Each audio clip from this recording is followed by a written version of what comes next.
Vasanth TV ரசிகர்களுக்கு வணக்கம். இன்னைக்கும் நம்மளுடைய தெரிந்து கொள்வோம் நிகழ்ச்சியில தெரியாத பல விஷயங்களை தான் தெரிஞ்சுக்க போறோம்.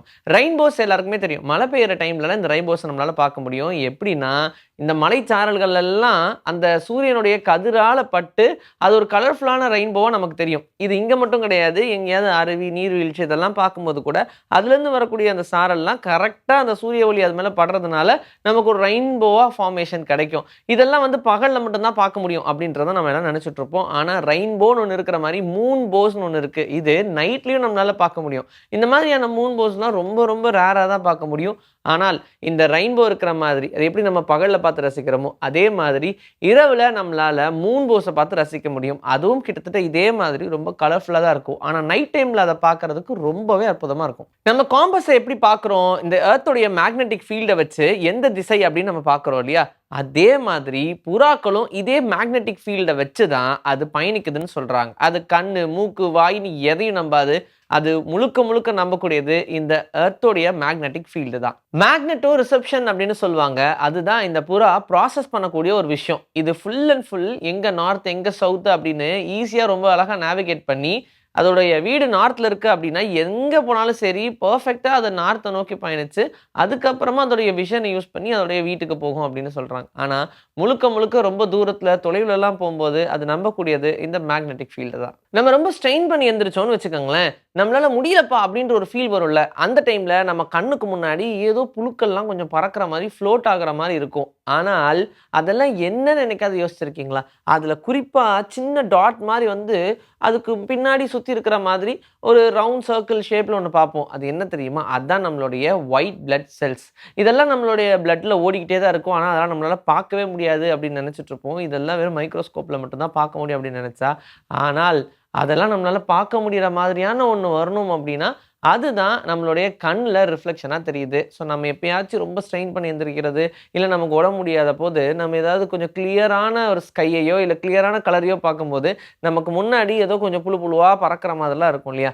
அதுல குறிப்பா இந்த ரவுண்டா இருக்கக்கூடிய ஒரு டாட்டு, இதுதான் ப்ளூ ஃபீல்ட் என்டோப்டிக் ஃபினாமினன் அப்படின்னு சொல்லுவாங்க. இந்த மாதிரியான ஒரு விஷயம்லாம் நமக்கு ரெகுலரா நடக்கும். ஆனா அத பத்தி நம்ம பெருசா கேர் பண்ணிக்கிறது இல்ல. இதுக்கப்புறமா உங்களுக்கு நடந்துச்சுன்னு வச்சுக்கோங்க, கரெக்ட்டா ஒயிட் பிளட் செல்ஸ பாருங்க. கொசு கடிச்ச உடனே நமக்கு வீங்கிரும். எதனால அந்த இடம் மட்டும் பல்ஜ் ஆகுது அப்படின்னு பார்த்தோம்னா, ஃபர்ஸ்ட்டு இந்த கொசு என்ன பண்ணுதுன்னா, அது பிளட்ட உரியறதுக்காக கரெக்ட்டா அதோடைய ஸ்ட்ராவ தூக்கிட்டு நம்மளுடைய ஸ்கின்ல விடும்.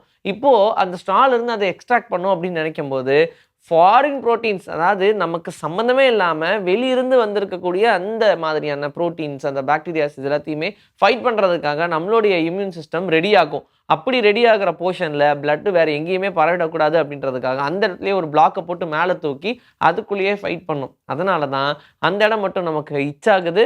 கூடவே அந்த இடம் மட்டும் நமக்கு பல்ஜ் ஆகுது. அதுக்கப்புறம் கொஞ்ச நேரத்துல அதெல்லாம் செட்டில் பண்ணதுக்கு அப்புறமா சரியாயிரும். இந்த காலத்துல தான் தண்ணிய பியூரிஃபை பண்ணா போதும்பா அப்படின்னு சொல்லி நம்ம எல்லாம் பியூரிஃபை பண்ணிக்கிட்டு இருக்கோம். ஆனால் அந்த காலத்துல இது என்ன பண்ணியிருக்காங்க? அப்பல்லாம் ஆறவே கிடையாது. ஆனா அப்ப மட்டும் எப்படி ஹெல்தியா இருந்தாங்க? இப்பல்லாம் நமக்கு எந்த தண்ணி குடிச்சாலும் ஒத்துக்க மாட்டேங்குது. அப்படிலாம் யோசிச்சோம்னா, அப்ப எல்லாருமே இந்த காப்பர் வெசல்ஸ்ல தான் ஸ்டோர் பண்ணி வச்சிருந்தாங்க தண்ணிய. இந்த இந்த காப்பர்ல என்ன ஆகுது அப்படின்னா, வெறும் 4 மணி நேரத்துல தண்ணியில இருக்கக்கூடிய பாக்டீரியா, வைரஸ் இது எல்லாத்தையுமே முடிஞ்ச அளவுக்கு ஃபைட் பண்ணி தூக்கிடுமா. அதனாலேயே நம்ம இப்போ ஆரோ வாட்டரா குடிக்கிறத விட ஹைலி பியூரிஃபைடான வாட்டரா தான் இருந்துச்சு. ரொம்ப டர்ட்டு, டஸ்ட்டு இதெல்லாம் நம்ம இப்பயும் குடிக்க மாட்டோம். அதெல்லாம் ஃபில்டர் பண்ணிருது. ஆனால் நார்மலா இருக்கக்கூடிய ஒரு தண்ணியெல்லாம் நம்ம பார்த்தோம்னா, அது ரொம்ப சுலபமா காப்பர்ல என்னென்ன மாதிரியான வைரஸ், பாக்டீரியா இருந்தாலும் அது எல்லாத்தையும் அழிச்சிரும்.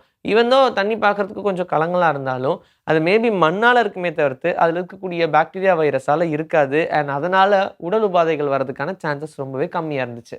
ஹல்க் ஒரு கேரக்டரா நம்ம பார்க்கும்போது, அந்த ஹல்க்கோடைய பிளட் கிரீன் கலர்ல இருக்கும். என்னடா இது ஹல்க்குக்கு கிரீன் கலர்ல இருக்கு, மனுஷனுக்குலாம் ரெட் கலர்ல தான் இருக்கு அப்படின்னு நீங்க யோசிச்சிருப்பீங்க. ஆனா இந்த ஐடியா எங்கிருந்து வந்திருக்கும்? இது மனுஷங்கிட்ட இருந்து வந்தது தான். ஏன்னா, மனுஷங்களுக்கே ஒரு ரேர் கண்டிஷன் இருக்கு. சல்ஃப் ஹீமோகுளோபினியா அப்படின்னு சொல்றாங்க. இந்த மாதிரியான கண்டிஷன் வந்துச்சுன்னா, அதுல சல்ஃப் ஹீமோகுளோபின் ரொம்பவே அதிகமாயிரும்.